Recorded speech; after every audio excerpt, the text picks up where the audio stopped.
Good guys. Today's video is going to be a little bit more of a shorter video, but I just wanted to talk about why smaller players tend to get injured more and why even in professional sports in general, these smaller players always tend to be more injury prone than the taller players. This is excluding the NBA, but I'm mostly talking about soccer here or football.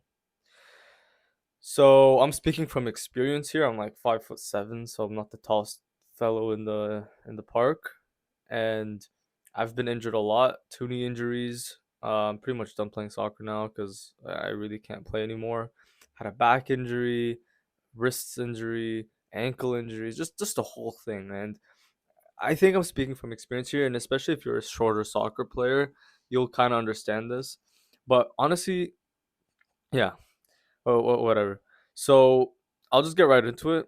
But the main reason why these shorter players are always getting injured, or more at least more injury prone, is that we tend to play more dangerous positions.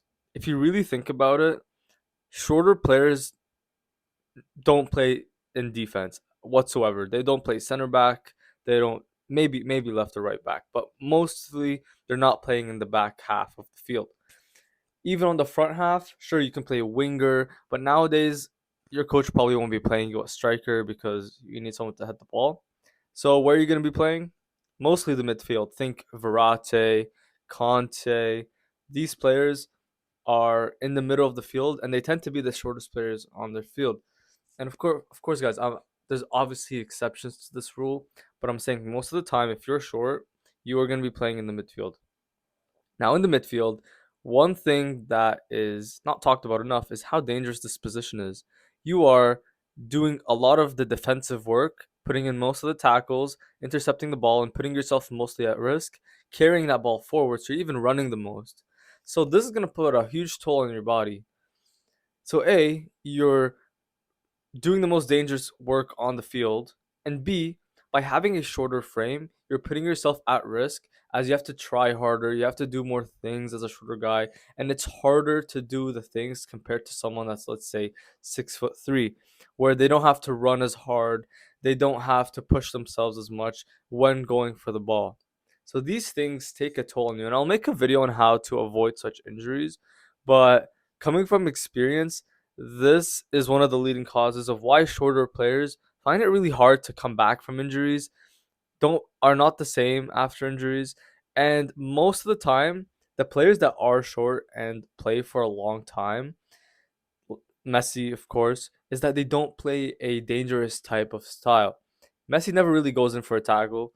Messi never really goes in on defensive duty, and you always see him walking on defenses. That's not a hindrance. If anything, that's a good thing. On the other hand, if you look at someone like Conte, just a couple of years ago, this guy was a beast. He was making in dangerous tackles. He won the Prem. He won the Champions League. He won the World Cup. He was integral in all those things. And of course, after some time of doing that, you're gonna get hit with a couple of injuries. And if you see now, he is in a bad position because of his style of play. Now, of course, again, there are some exceptions to this rule. But if you're a short player, just watch out. I'm not saying not to play, but just watch out. I'll make a video again on a way to prevent such injuries as I have, but really just be careful and don't be dumb, okay?